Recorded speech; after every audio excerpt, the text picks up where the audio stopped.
It was 1944. The war in the Pacific was at its height, and General Douglas MacArthur, a charismatic and controversial figure, marched with his eyes fixed on one objective: return triumphantly to the Philippines, from which he had been forced to flee 2 years earlier by Japanese forces. This return was not just a military matter, it was guise, era honor, and MacArthur had promised the Filipino people, "I will be back." To fulfill this promise, the American High Command devised a bold plan. Operation Stalemate 2. The idea was to capture the small island of Beautiful in Palau, about 800 kilometers from the Philippines. Although only 13 kilometers in size, the island was home to a strategic airfield, which analysts said would be crucial in providing air cover for the invasion of the Philippines. Taking Peleliu, the generals thought, would be like opening the front door to the enemy's house. But there was a problem that few wanted to see. Peleliu wasn't just an island on the map. It was a natural fortress, covered by sharp coral rocks, labyrinthine caves, and treacherous hills. It was the ideal place for a bloody defense. Yet American strategists downplayed the risk. They estimated the battle would only last 3 or 4 days, at most. A tragic calculation that ignored a brutal reality. The enemy was ready to die to the last man. On the other side of the line, Japan was no longer the same expanding empire it had been in 1942. Now cornered, the Japanese army knew it. It couldn't win by brute force. Instead, they decided to bleed the Americans dry. And on Peleliu, Colonel Kunio Nakagawa had transformed the island into an underground defensive nightmare, with hundreds of tunnels, bunkers, and pillboxes, all interconnected and hidden beneath the limestone earth. A deadly web ready to engulf the invaders every step. But MacArthur could not back down. The war required a clear victory. The eyes of the world and of American politics were upon him. Thus, his fate was sealed. More than 47,000 soldiers would be sent to conquer an island that, until then, few in the world knew existed. Little did they know, they were about to enter one of the most brutal killing fields of the entire Second World War. All hell breaks loose. September 15th, 1944. It was dawn on September 15th, 1944. The sky was clear over the Pacific, but the sea was teeming with thousands of men, war machines, and ships ready for landing. It was the beginning of what the American soldiers didn't yet know was one of the bloodiest battles of the entire war. At 5:30 a.m., the American naval guns began to roar. A 3-day bombardment had promised to soften the island's defenses, but what followed was a tragic miscalculation. The caves carved into the rock by the Japanese were so well hidden and fortified that they survived the naval fire almost intact. From the outside, it looked as if Peleliu had been reduced to ashes. But inside, the enemy was alive, armed and hungry for blood. To the 8:32 a.m., the 1st Marines of the 1st Division began landing on 3 beaches southwest of the island, nicknamed White 1, White 2, Orange Beach. They stepped out of the amphibious vehicles with their feet in the water and heavy backpacks on their backs, in suffocating heat that already exceeded 40 degrees. Many thought the worst was over. They were wrong. As soon as the first men stepped onto the coral sand, all hell broke loose. Machine guns hidden in the hills, camouflaged with surgical precision, began to cut through the ranks like a scythe in the field. Japanese mortars exploded over the beach, throwing shrapnel and bodies everywhere. The armored vehicles sank into the soft sand, becoming perfect targets. It was a planned carnage. The Marines could barely move. Bullets whizzed inches from their heads. The ground burned beneath their feet. Every meter advance cost dozens of lives. Men screamed for help. Medics ran between explosions, carrying mangled bodies, some still alive, others faceless, legless. The sound was deafening. Explosions, screams, the crackle of automatic weapons fire, and the roar of planes diving over the island. And still, the Japanese would not give in. The men who survived the first day would never be the same again.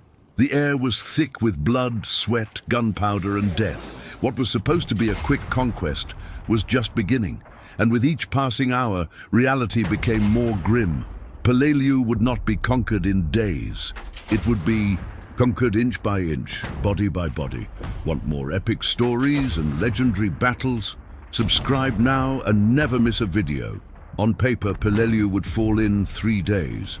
That's what the reports, the maps, the commanders sitting in air-conditioned rooms with hot coffee said. The problem is, war doesn't happen on paper. It happens in flesh, in clay, and in blood. The first 24 hours had already made it clear. What the Americans encountered on the island was no ordinary resistance. It was a nightmare, meticulously designed by Japanese engineers and defended by soldiers willing to die until their last breath. On the second day, the Marines managed to partially break through the beach lines, but each advance cost dozens, sometimes hundreds, of lives. The terrain was treacherous, sharp coral rocks, bomb craters, barbed wire, and mines hidden under the sand. There was no shade. The heat was so unbearable that men fainted standing up. Drinking water became liquid gold. Some even drank water from vehicle radiators, risking poisoning just to stay alive. And where were the Japanese? They weren't on the front line. This was the turning point in Nakagawa's strategy. They were hiding, watching, waiting, in underground bunkers with food, ammunition, and communications secured. They had abandoned the idea of dying quickly. Now they would kill slowly. The Americans, accustomed to winning by brute force, artillery, and advancing in waves, were lost. They would attack a point, clear a position, and then the enemy appeared behind them. Gunfire came from caves, hidden passages, and camouflaged holes in the ground. It was like fighting ghosts in a stone labyrinth. Morale was beginning to crumble. Some soldiers talked of retreat. Others wanted to simply swim away to the ships. But the command was clear. Peleliu would be taken, no matter the cost. The officers still spoke of imminent victory, but the men on the front lines already knew the bitter truth. There was no easy victory there. The island had been underestimated, and now it was exacting the price in blood. If you love military history and want to relive the great battles of World War II, click subscribe. In previous Pacific battles, such as at Guadalcanal or Tarawa, American soldiers knew what to expect from the Japanese. Banzai attacks waves of soldiers running with bayonets in hand, ready to die in an explosion of fanaticism. It was terrible, but predictable. The Marines learned to hold the trigger until the last second, and then pour lead until silence returned. But on Peleliu, the game has changed. Under the command of the Colonel Kunio Nakagawa, the Japanese implemented a new defensive doctrine. No mass suicide attacks. No wasting lives rushing to their deaths. Now, the plan was slowly torn apart by the enemy, using the terrain as a weapon. Nakagawa transformed Peleliu Numa into an invisible fortress. He supervised the construction of more than 500 interconnected caves, hand-hewn tunnels in the limestone, many of which had natural ventilation, ammunition depots, and internal communication systems. It was like an underground city of death. Every cave was a trap, every ridge a hidden firing point. The entrances were camouflaged with leaves and netting. Americans could pass right through them without noticing until they were shot in the back. Often, when the Marines thought they had cleared an area, the Japanese would wait until the American line advanced and then attacked from behind, coming from the tunnels. It was a war that seemed endless. The Americans responded with flamethrowers, grenades, and heavy artillery. Sometimes it worked, but often the Japanese simply retreated through another tunnel, waiting for the next chance to kill. There was no way to know where they were. There was no clear front line. The entire island was the battlefield. This strategy required Japanese defenders almost superhuman resistance, and they had it in spades. With no hope of rescue, no intention of surrender, the soldiers were determined to take as many of their enemies with them as possible before they died. For the American Marines, this new form of warfare was a brutal reality check. They were no longer fighting a retreating army. They were fighting an enemy that wanted to die, but wanted to take you with it, slowly, in agony, in every cave and ridge. And while the command still hoped for a quick outcome, bodies continued to pile up on the hot sand of Peleliu. Don't miss out on the bloodiest and most heroic battles in history. Sign up and be the first to see it all. The name was beautiful, White Beach, but the reality was monstrous. What should have been a strip of white sand soon turned into a carpet of burned, mutilated and blood-soaked bodies. In those first hours of the landing, the Marines of the 1st Division discovered that White Beach wasn't an entrance, it was a trap. Japanese artillery, strategically positioned on the hills, had crossfire fields covering every inch. From the beach, hidden machine guns fired from unseen caves, and when a man crouched, he was shot from above, coming from the rocks. When he stood up, he was shot from the front. There was nowhere to run. Amphibious vehicles sank in the soft sand or were destroyed by mines. Many soldiers, they never even got out of the water. Others fell as soon as they set foot on the beach. It was as if the ground itself was spewing fire. With every step, a new explosion. With every scream, a new body was thrown into the air, shattered into pieces, and the heat was unimaginable. The temperature soared past 45 degrees Celsius under the tropical sun. Sweat-soaked uniforms clung to their skin, while boiling blood ran down their weapons, into their hands, into their eyes. The sand was so hot it could burn the knees and elbows of those trying to crawl for cover.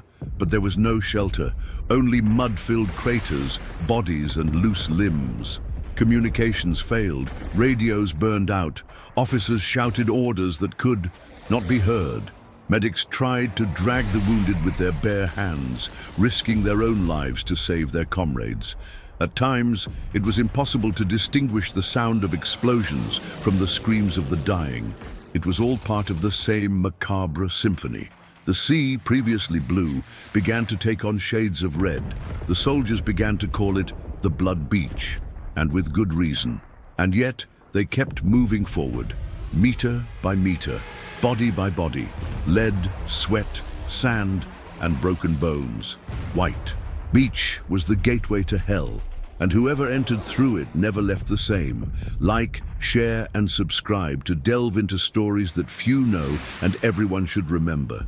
The official name was Umurbrogol Ridge, but the men who fought there renamed it with a more honest name, Bloody Nose Ridge, a bloody nose crest. The reason? Simple. Every time the Marines tried to climb those treacherous hills, it was like being punched in the face. A brutal blow that spat blood, tore flesh, and crushed bones. After seizing the beachhead with immense losses, the Americans thought the worst was over. Once again, they were wrong. The center of the island was dominated by a tangle of coral rock hills, cut by cliffs, deep crevices, natural caves, and tunnels precisely excavated by the Japanese. It was there, in Umburagol, which Colonel Nakagawa had concentrated most of his soldiers, turning that elevation into an underground fortress of death. Every cave was a trap.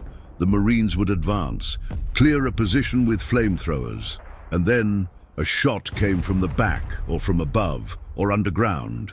It was impossible to know where the next attack would come from. They were being hunted in enemy territory, like rats in a burning maze. During the day, the men climbed the slopes in the scorching heat, carrying backpacks, ammunition, and bodies. At night, the Japanese attacked silently through the tunnels, slitting throats, throwing grenades, and disappearing like shadows. The Marines slept with their finger on the trigger, if they could sleep at all. Grenades exploded less than 2 meters away. Flamethrowers were used in caves that seemed to cough fire back. On many occasions, the Japanese pretended to be dead. When the Americans passed by, they blew themselves up with grenades strapped to their chests, taking companions together to hell. The heat and terror were constant. There were insufficient supplies. The water was hot, contaminated, and sometimes bloody. Some men were so dehydrated, they urinated blood. Others simply went crazy. They began to scream to themselves, running across the open field, ready to be cut down, not by the enemy, but by their own desperation. And Brogol continued signing. With every meter gained, dozens of lives were lost. The crest seemed to absorb blood, as if it were alive, feeding on human suffering. For weeks, the battle there raged, immobile, repetitive, hellish. Men did not fight for victory, but only to survive another day. The mountain was made of stone. But in that September and October of 1944, she turned into torn flesh, black smoke and charred bones.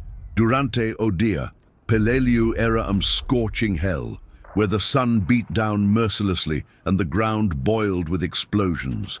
But it was at night that the island became a silent nightmare, where fear didn't just come from bullets, it came from the dark, of what was hidden in him.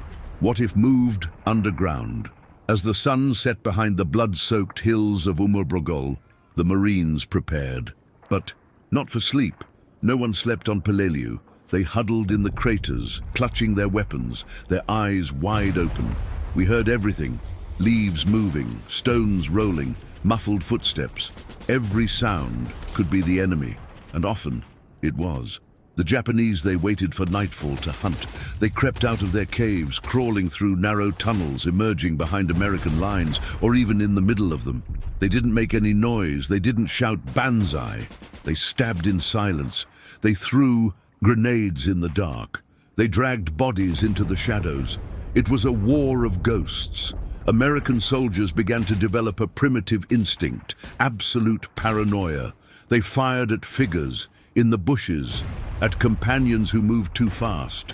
Many, they had a mental breakdown, hallucinations, outbursts, despair. What was real? What was the enemy? Who was still alive? Night patrols became veritable Russian roulette. Those who were sent out rarely returned. Sometimes they were found days later, dead with frozen expressions of terror. Other times they simply disappeared, and it wasn't just the Japanese soldiers who were terrorizing. The caves themselves seemed alive. The tunnels breathed smoke. The dark corridors swallowed men, returning only the echo of their screams. At a certain point, the order was no longer advance, but hold on, survive the night, survive the fear, survive the invisible enemy that watches you and waits. Many soldiers strung tin cans to wires around the perimeters, attempting to create makeshift alarms. Others dug shallow holes and buried themselves up to their necks, their finger on the trigger. But there was no effective defense against an enemy willing to die and kill in the shadows. During those nights, Peleliu was no longer an island. It was an open tomb, and each man a candle about to go out. When the American lines finally reached the fortified caves, something radically changed in the nature of the fighting. Until then, the fighting had been fought in the heat of the sun, with gunfire and explosions in the open. Now, it was a claustrophobic, suffocating battle where the enemy disappeared into shadows and tunnels that seemed devour men alive. The problem was simple and terrifying. The caves were built to withstand heavy fire, to protect the Japanese from bombs, mortars, and machine guns. Ordinary explosives weren't enough. Something more direct, more vicious. The flamethrower was needed. American soldiers nicknamed this phase of combat the War of Fire. The flamethrower was carried like a crossbow, heavy and dangerous, but when turned on, its flame could reach up to 8 meters, burning everything in its path. The Marines used it to set fire to caves, causing choking smoke to rise and forcing defenders out of the darkness, where they became easy targets. But the strategy had a tremendous human cost. The fire consumed not only the Japanese, but also the oxygen in the caves. Many who tried to escape died from suffocation, burning alive, or disorientation. The smell of burning flesh mingled with sweat, gunpowder, and damp earth. A horrific memory many veterans would never forget. And yet, the defenders did not give up. They fought to their last breath, firing their weapons with burned hands, exploding grenades they carried with them. American doctors had to treat not only bullet wounds, but third-degree burns, where the skin seemed to melt away. Every step into these caves was a plunge into hell. Sometimes a Marine would enter a cave, unleash a burst of flamethrower fire, and hope it would be enough to clear the place. But more often than not, this only triggered internal explosions, spreading fire and death in all directions. It was a war where the line between life and death was a flicker. And Peleliu became, for those who fought there, the ultimate symbol of the cruelty and despair of World War II in the Pacific. After weeks of brutal fighting, one thing was clear to everyone.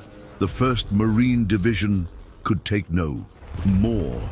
The physical and psychological extermination was pushing the men to the limits of human endurance. It was a battle of endurance, not only against the enemy, but against their own bodies and minds. The soldiers were exhausted, not only from the constant fighting, but from the suffocating heat, the seemingly endless thirst, the lack of sleep, and the wounds that wouldn't heal. Many could barely stand, some collapsed, screaming for help, others simply stopped responding, as if they had died. Internally, a change was needed, and it came with the arrival of 81st Army Infantry Division. But this replacement was neither quick nor simple. The exchange of troops happened slowly, almost as if each new soldier needed to conquer every meter already taken.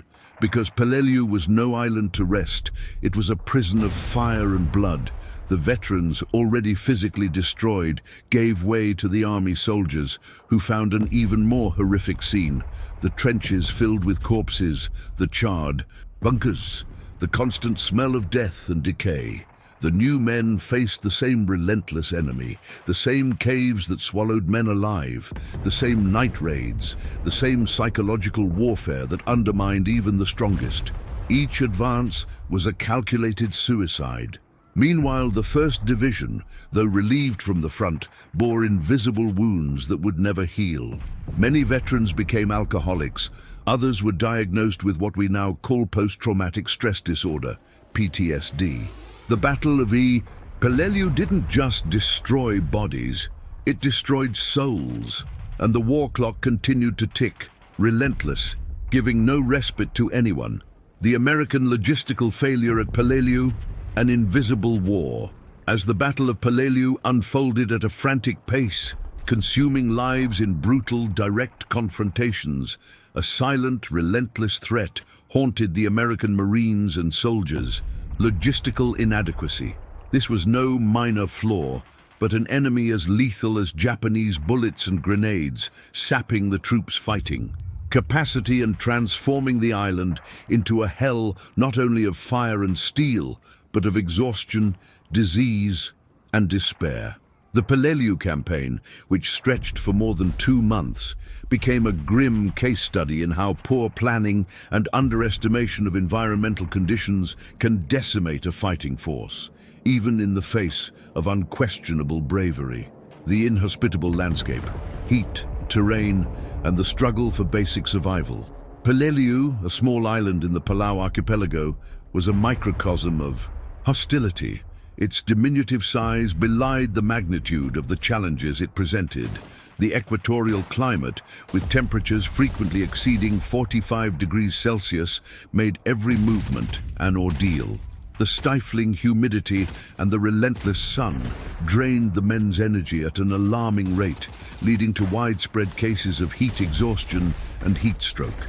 Veteran accounts describe soldiers collapsing under the scorching sun, their clothes soaked with sweat and caked with salt. The terrain was equally cruel. The island was composed of a sharp, jagged coral formation, riddled with rocky ridges, caves, and sinkholes.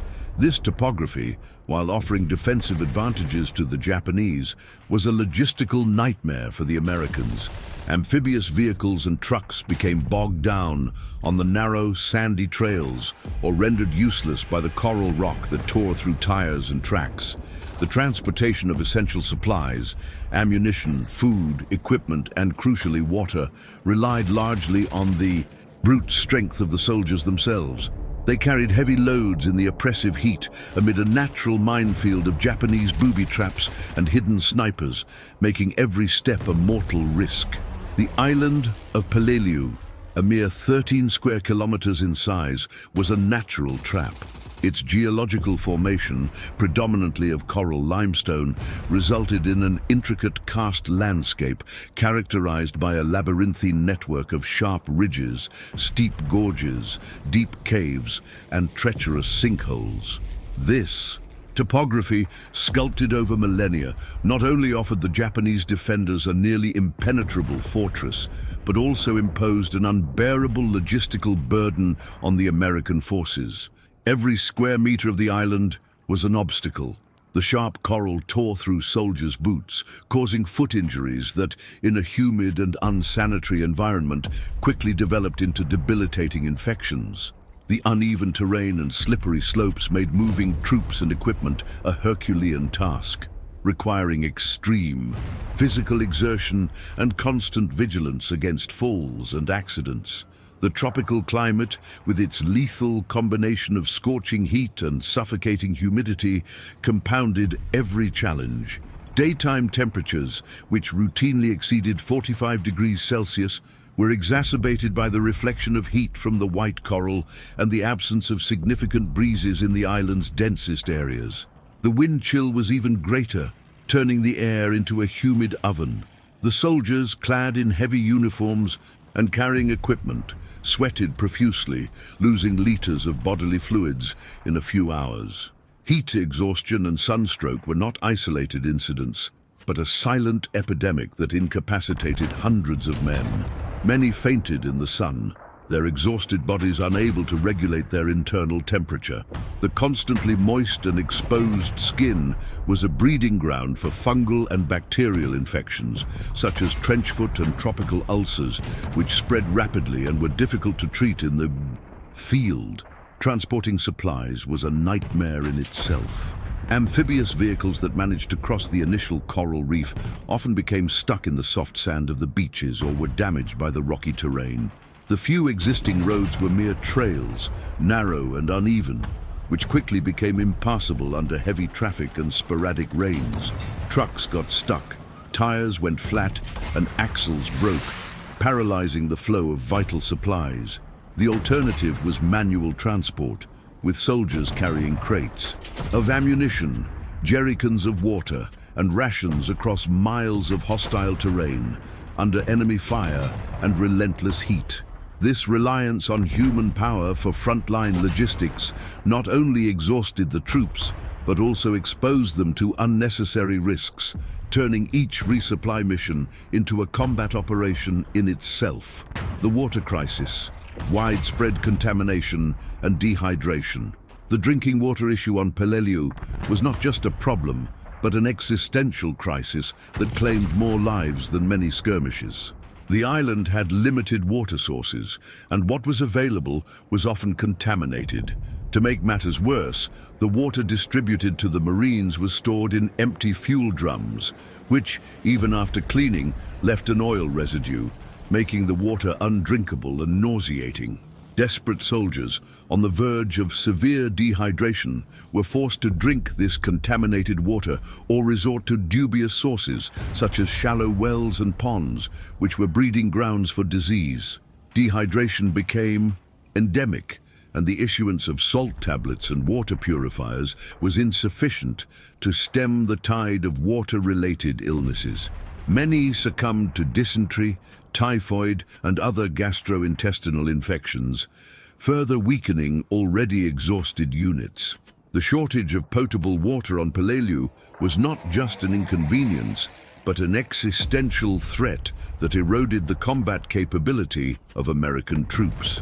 The Coral Island had few freshwater sources, and those that did exist were often brackish or contaminated with organic debris and, in some cases, decomposing bodies. The situation was exacerbated by a critical logistical flaw.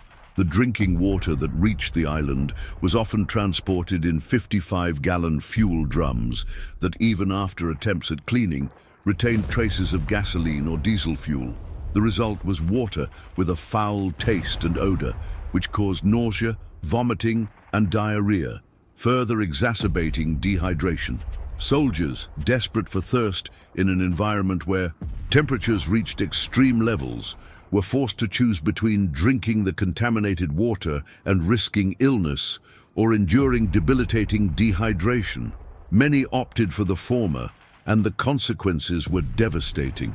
Dysentery, in particular, became a plague, spreading rapidly through units and incapacitating significant numbers of men.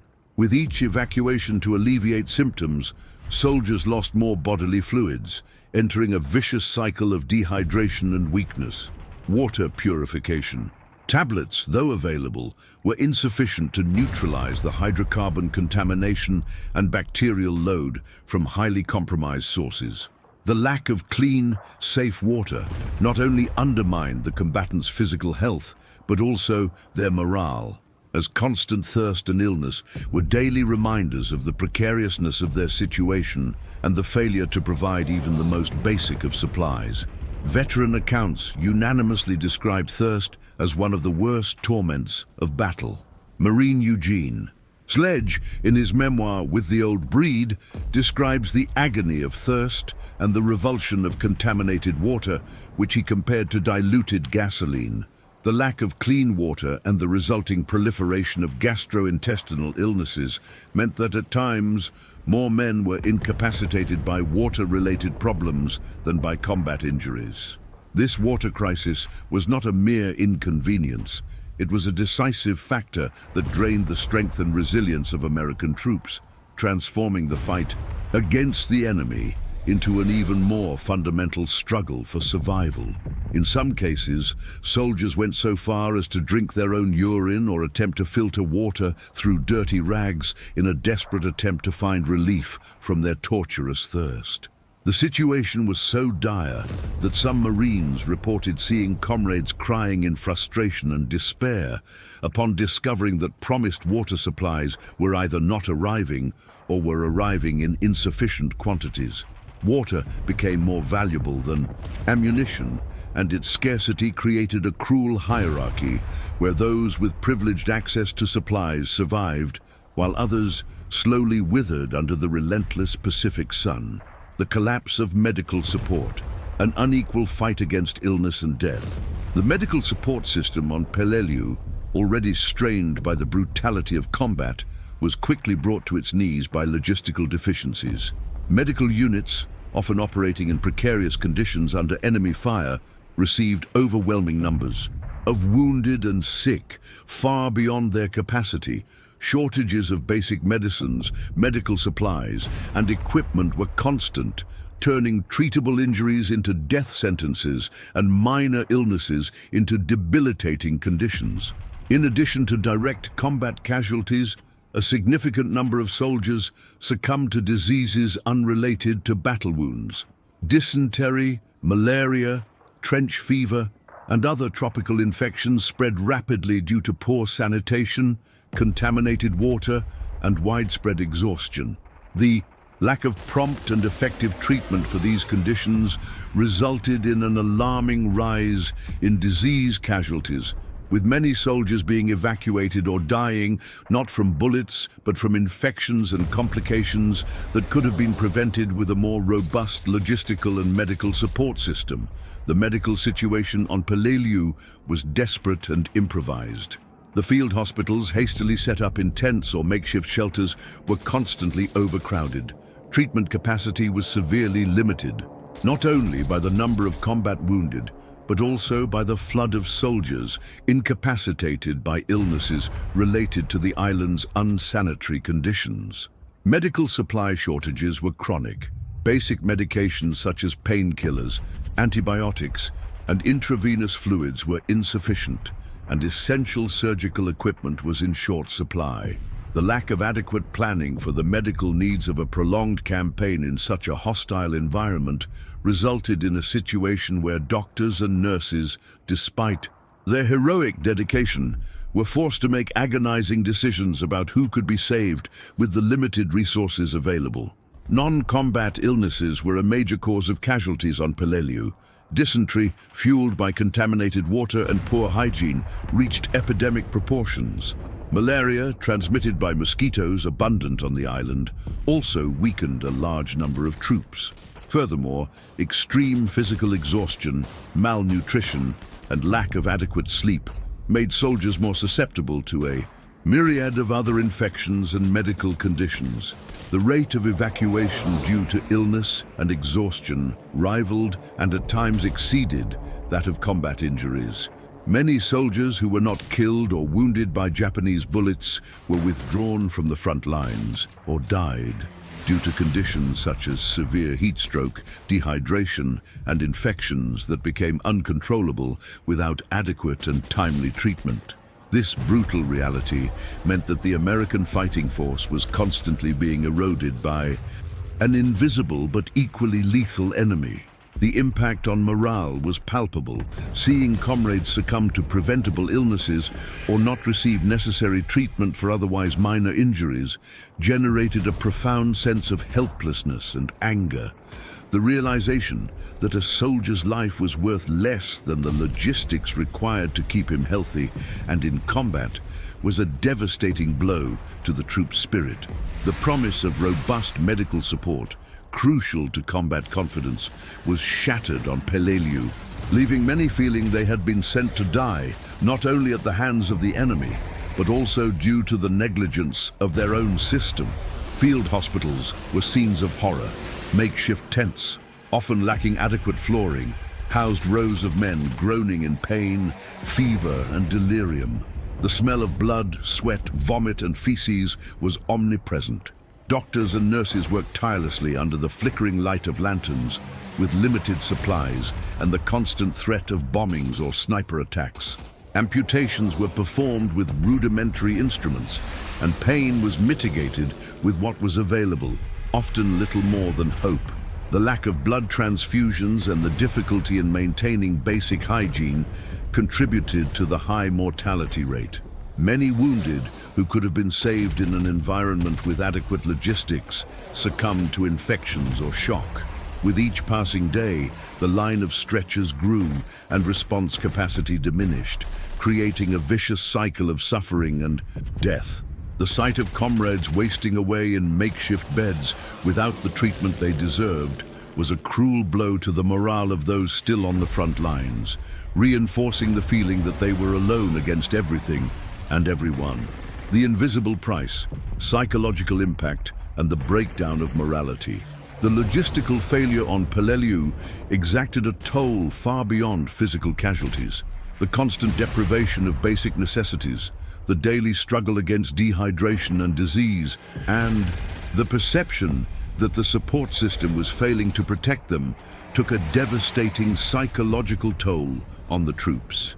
Morale plummeted as soldiers found themselves in a battle not only against a relentless enemy, but against the very conditions of their existence. Physical and mental exhaustion mounted, leading to an alarming rise in cases of combat fatigue, which today would be recognized as post-traumatic stress disorder, PTSD. Veteran accounts describe a feeling of abandonment and frustration. Bravery and determination, though present, were constantly eroded by a lack of resources. The inability to receive clean water, adequate food, and timely medical treatment created a vicious cycle of despair and demoralization. Many soldiers, despite their courage, simply no longer had the strength to continue, succumbing not to bullets, but to the extreme exhaustion and hopelessness that logistical inefficiency instilled in their minds and bodies. The psychological impact of the logistical failures on Peleliu was as profound as the physical wounds. The constant deprivation of clean water, inadequate food, and lack of effective medical treatment created an environment of chronic stress and despair. Soldiers, already under immense pressure from relentless combat against an entrenched enemy, saw their resilience eroded by the perception that they were being abandoned by the very system that was supposed to support them. Combat fatigue, or shell shock, as it was known at the time, became a widespread problem. Men who had demonstrated unwavering bravery in combat could be seen shaking uncontrollably, unable to function or succumbing to nervous breakdowns. The line between sanity and madness was thin, and poor logistics pushed many beyond it. Veteran accounts, such as those of Eugene Sledge, detail the growing frustration and anger among the troops. This anger was directed not only at the enemy, but also at their superior officers and the system that had placed them in such a situation. The sight of comrades dying from preventable diseases or exhaustion while essential supplies were scarce generated a sense of betrayal. This profound demoralization affected unit cohesion and the will to fight. Individual bravery remained, but the collective ability to sustain the war effort was undermined by the constant struggle against basic survival conditions. The human cost of the logistical failure on Peleliu cannot be measured solely in the number of dead and wounded. It extends to the invisible scars left on the psyches of the survivors, a legacy of trauma and disillusionment that lingered for decades. The environment of constant deprivation and suffering created paralyzing anxiety. Each day was a fight not only against the enemy, but against survival itself. The uncertainty of when and if essential supplies would arrive, the constant threat of disease, and the sight of comrades wasting away beside them created a crushing mental burden. Many soldiers developed a deep apathy, a defense mechanism against pain and despair, rendering them indifferent to their own fate. Others, overcome by anger and frustration, became aggressive and reckless, seeking a quick end to their torment. The breakdown in morale was not simply a matter of discouragement. It was an erosion of humanity itself, transforming men into empty shells, devoid of hope and purpose. Logistical failure, by depriving soldiers of their most basic needs, also robbed them of dignity and sanity, leaving a trail of destruction that extended far beyond the physical battlefield. Strategic implications: the price of underestimation and inflexibility. The logistical failure on Peleliu was not a mere operational inconvenience. It had profound strategic implications that extended far beyond the island's beaches and ridges. Initial underestimation of Japanese resistance and the island's environmental conditions led to inadequate logistical planning, which proved inflexible in the face of the brutal reality of combat. Expectations of a quick victory within days resulted in an initial shortage of water, ammunition, and medical equipment, which was not quickly addressed as the battle dragged on for weeks and months. This logistical inflexibility forced commanders to make tactical and operational decisions under severe constraints. The need to ration water and supplies, for example, limited the troops' ability to maintain a steady and effective attack rhythm. The high casualty rate from disease and exhaustion reduced the number of available fighters on the front line, forcing units to remain in combat for prolonged periods without adequate rotation, which in turn exacerbated fatigue and demoralization. The evacuation of the wounded and sick, already hampered by the terrain, became an even greater bottleneck due to the shortage of vehicles and medical personnel, directly impacting the ability to replenish ranks and maintain pressure on the enemy. Furthermore, the human and material cost of the Peleliu campaign, largely inflated by logistical failures, generated significant debate about the island's strategic value. Although the capture of Peleliu was justified as necessary to secure the flank of the Philippine invasion, the disproportion between objectives and the sacrifice imposed on American troops, compounded by deficiencies in support, raised questions about the effectiveness of war planning in the Pacific. The Battle of Peleliu, with its high cost in lives and the perception of a Pyrrhic victory, became a symbol of the consequences of poor logistics, serving as a warning for future military operations about the need for comprehensive and adaptive planning that considers not only the enemy, but also the environment and the basic needs of the combatants. Initial planning for the Battle of Peleliu was marked by a series of missteps and excessive optimism. American strategists believed the island would be captured in a few days, perhaps 3 or 4. This unrealistic projection directly influenced the volume and nature of the supplies landed. There were inadequate provisions for a prolonged campaign, nor for the intensity of the fighting that would follow. A lack of detailed aerial reconnaissance and an underestimation of the Japanese fortifications, which were a complex network of interconnected bunkers and fortified caves, contributed to this distorted view. When the reality of combat set in, with the Marines facing fanatical and entrenched resistance, the supply chain simply could not adapt to the growing demand. Bureaucratic inflexibility and the difficulty of diverting resources to a battle that was not going as planned exacerbated the situation, turning a tactical error into a logistical catastrophe. Peleliu's lesson long resonated in the halls of the Pentagon. War is not won by bravery alone, but by meticulous planning and robust, adaptable logistics. The human cost beyond casualties, invisible scars, and the legacy of Peleliu, the true cost of the logistical failure on Peleliu, transcended the statistics of combat deaths and injuries. For the thousands of Marines and soldiers who survived the island's carnage, the failures in logistical support left deep and lasting scars, many of them invisible. The constant deprivation, physical suffering, and demoralization caused by the lack of water, supplies, and adequate medical care shaped the war experience in a way that combat alone could not. The memory of unbearable thirst, water that tasted like gasoline, fever that consumed the body, and exhaustion that stole the soul remained with them long after the battle was over.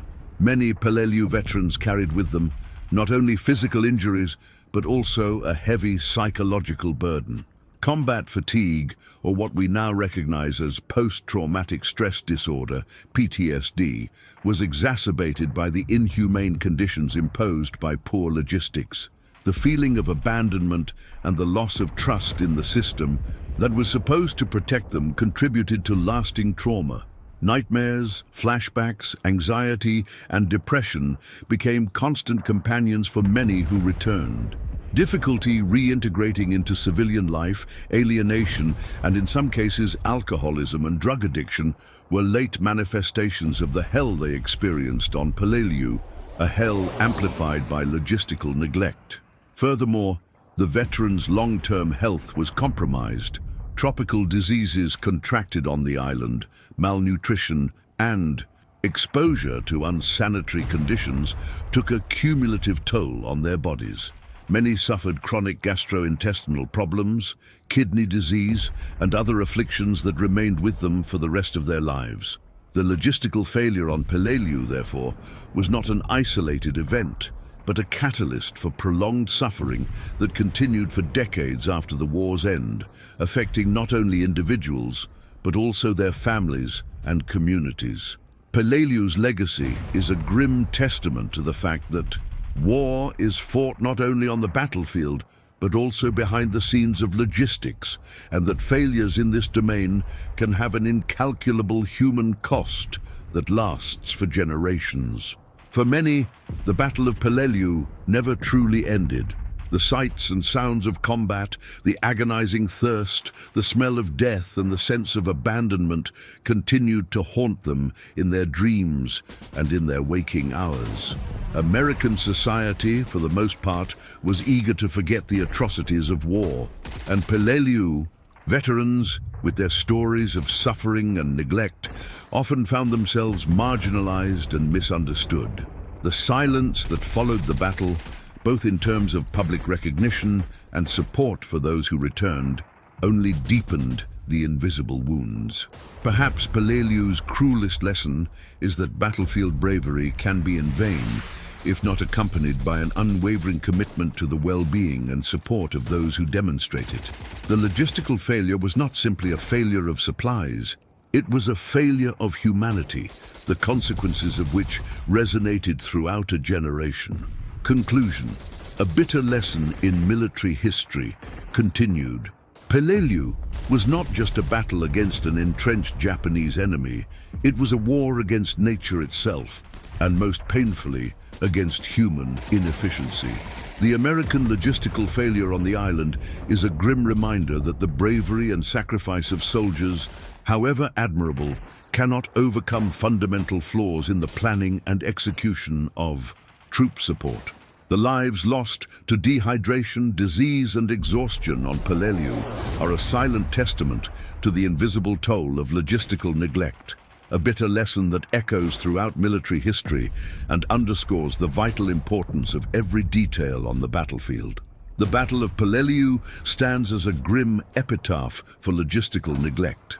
It serves as a poignant reminder that war is a complex endeavor, where every link in the chain of command and supply is crucial. Failure to provide the basics, clean water, adequate medical supplies, and an efficient transportation system turned a military operation into an ordeal of unnecessary suffering. The scars of Peleliu, both visible and invisible, were etched into the souls of a generation of combatants, and its lessons, though painful, are indispensable for any nation aspiring to wage war with humanity and effectiveness.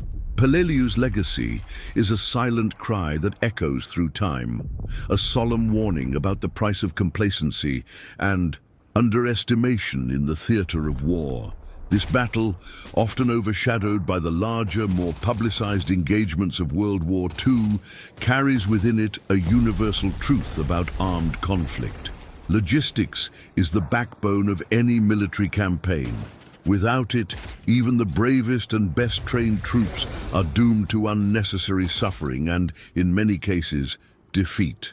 Peleliu is a monument to human resilience in the face of adversity, but also a tragic testament to the human failure to ensure that those who fight in the name of a nation receive the unconditional support they deserve. May the memory of those who suffered and perished due to these logistical failures serve as a beacon, illuminating the path to a future where such mistakes are not repeated, and where the sacrifice of soldiers is honored not only with medals, but with an unwavering commitment to caring for their most basic needs. As the weeks dragged on, the siege tightened, and the Americans slowly advanced through the rocks and hills of Peleliu. But the worst was yet to come. The last Japanese strongholds, the deep, intricate caves of Baibuz and the underground complex of Umurbragol. These caves were not simple holes in the ground. They were fortresses built to withstand any assault, veritable labyrinths of death, with galleries, hidden exits, and defense chambers where the Japanese could fight, hide, and ambush. Every raid was a suicide mission. The Marines had to descend into the depths, often crawling, carrying explosives, grenades, and flamethrowers, ready to clear room by room. The noise echoed, reverberated, and seemed to further incite the defenders' fury. The combat inside these caves was chaotic and desperate. Often, men fought so close together that they could feel the enemy's breath. Close-range gunfire, hand-to-hand combat, grenades exploding just meters away. It all took place in dark, damp, and suffocating spaces. The smoke from the flamethrowers mixed with the dust and smell of gunpowder. The screams, the cracks of broken bones, and the sounds of explosions made the environment almost unbearable. The cornered Japanese showed no mercy.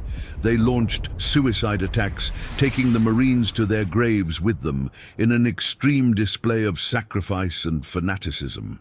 Many Americans died from asphyxiation, burning, or being crushed by the collapse of tunnels caused by the explosions. Others went mad, trapped in that hellish labyrinth. It was the enemy's last line of defense, the last stronghold before complete defeat. The fight was relentless, without rest, and despite all the courage and sacrifice of the Marines, this phase of the battle became a macabre dance between life and death, where only the most resilient would survive. As the Americans advanced, Japanese forces were trapped in their last hiding places deep within the caves of Peleliu. But even when the end seemed inevitable, the fighting spirit of Colonel Kunio Nakagawa and his men did not waver. In November 1944, Nakagawa ordered what would be the last and most desperate suicide attack against the American lines, an attempt to break the siege and inflict as much damage as possible before inevitable defeat.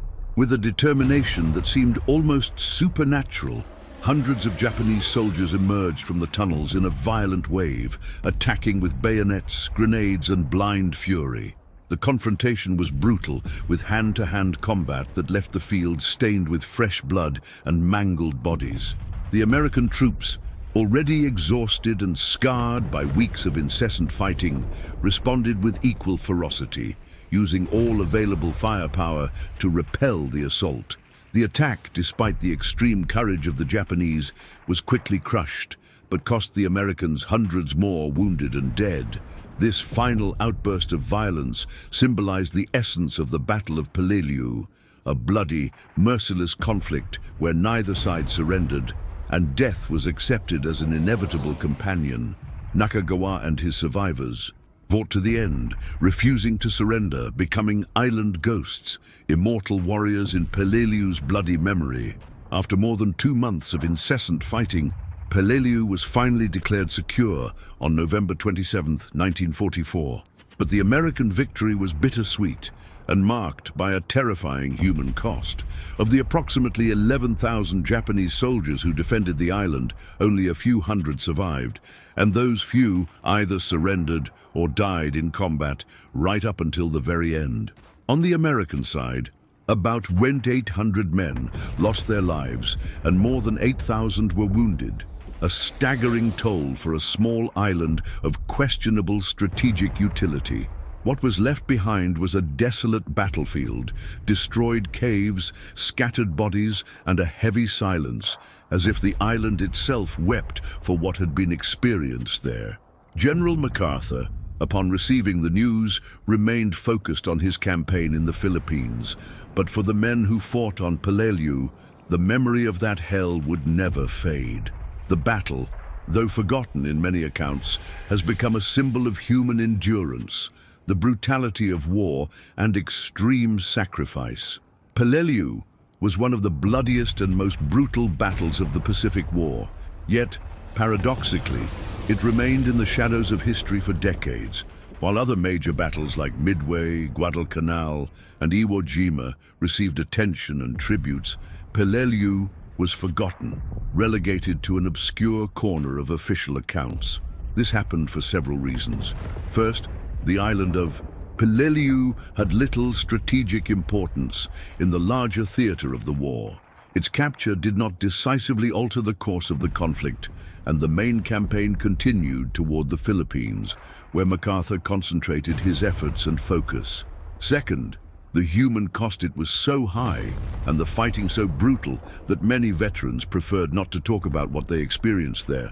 The physical and psychological trauma, the brutality of the cave fighting, the suffocating heat, and the constant death left deep, often silent scars. Ultimately, the timing of the battle, occurring almost simultaneously with other better-known offensives, caused the media and general public to lose interest. But for those who study the history of war, Peleliu remains a clear example of the immense courage and human suffering that defined the conflict in the Pacific. And for the few survivors, the island never ceased to be a place of painful memories, where friends became legends and where death was always. At every step, the Battle of Peleliu, though lesser known, offers powerful lessons for any student of war and human nature. First, it shows the brutal cost of underestimation of the enemy. The arrogance of believing that the island would fall within days cost thousands of American lives and prolonged a battle that could have been less devastating. Second, the battle highlighted the evolution of warfare in the Pacific, from open confrontation to an underground resistance struggle, where traditional technology and firepower were less effective in the face of ingenious and relentless defense. Furthermore, Peleliu is a grim reminder of the psychological toll of war. The horrors faced by soldiers left scars that many carried for the rest of their lives, revealing that war doesn't end with the last shot fired, but continues to haunt memories. Ultimately, the battle challenges the concept of victory and defeat. The American victory was undeniable on the battlefield, but at such a high price that it calls into question the true value of some military achievements. Today, as we look at Peleliu, we must remember not just the strategies and numbers, but the value of human life, the sacrifice of those who fought, and the eternal weight of war. Peleliu was a lesson etched in blood at the heart of World War II, a forgotten chapter that deserves to be told, understood, and never repeated. The Battle of Peleliu is one of the most grueling and forgotten stories of World War II, a chapter of pain, courage and sacrifice that remained in the shadows of official history for far too long. It was a battle that exposed how cruel and relentless war can be, where ordinary men were thrust into a hellish landscape, facing an enemy determined to fight to their last breath. In that small patch of the Pacific, the island's wilderness, suffocating heat, treacherous terrain, and ruthless Japanese strategy combined to create a veritable nightmare. Every cave, every hill, every meter advanced meant blood, death, and relentless fighting. Heavy artillery, flamethrowers, and American might, though overwhelming, were challenged by an underground defense that seemed nearly invincible. More than numbers and strategies, Peleliu is a profound lesson in the human cost of war. Thousands of lives were lost, not only in epic combat, but also in the exhaustion, despair, thirst, and loneliness of those endless nights. Veterans forever bore the invisible scars of this torment, a reminder that the end of the battle did not mean the end of suffering, and yet, despite the suffering, there was heroism. The bravery of those who faced death again and again, who pressed forward despite fear, who carried their wounded comrades away from danger. All of this marks history with a ray of hope amidst the darkness. Peleliu reminds us that war isn't just about victories and defeats. It's about human lives, with their pain, fear, and sacrifice. He forces us to reflect on the futility of conflicts where the price of conquest is so high that we question whether it's worth it. May this story, marked by brutality and courage, not be forgotten. May it serve to honor those who fought and died on that distant island, and to make us reflect today on the value of peace. Thank you for watching and for remembering with me this bloody and unforgettable page in the history of World War II. The Battle of Peleliu remains one of the most brutal and forgotten chapters of World War II, a stage of suffering, endurance, and extreme sacrifice that, for too long, was forgotten in the pages of history. In the heart of the Pacific, men were cast into a veritable hell, an island where the scorching heat seemed intent on burning not only their skin, but their souls, where the earth seemed alive, swallowing anyone who dared set foot on its land. Peleliu was no ordinary battle. It was a life-or-death struggle, a desperate struggle marked by ruthless strategies, by labyrinthine caves that became tombs, by combat so close and fierce that the line between enemy and ally was blurred in the chaos. The American Marines, exhausted, thirsty, wounded, and sometimes maddened, faced not only soldiers determined to die, but to take as many of their enemies with them to the grave as possible. More than that, Peleliu reveals the human toll of war, a truth hidden behind numbers, strategies, and headlines. Thousands of young people lost their lives. Many others returned home forever scarred, not only by visible wounds, but by the invisible weight of memory, pain, and trauma. This battle reminds us that war is not a game of strategic pieces. It is a bloody reality, where the value of human life is put to the test, where heroism and tragedy walk side by side, and where every advance won with blood carries an incalculable price. And yet, even in the face of horror, stories of courage and humanity abound. Men who, despite fear and suffering, continued fighting for their comrades, for their homeland, for the hope of a tomorrow that seemed so distant on that lost island. The memory of these heroes is what gives meaning to that carnage, a legacy that cannot be forgotten. Today, as we look at Peleliu, we must remember that every battle, every soldier, every story tells a chapter in the history of humanity, and that the true legacy of war lies not only in victory, but in respect for life and the relentless pursuit of peace. May we honor these sacrifices with remembrance, with reflection, and with a commitment that the lessons of Peleliu, of bloodshed, of immense courage, and of endless suffering will never be lost. Thank you for following this intense journey, for reliving this bloody history, and for keeping alive the memory of those who gave everything on that island. May we never forget the price of war, so that we can build a future where peace is the true winner.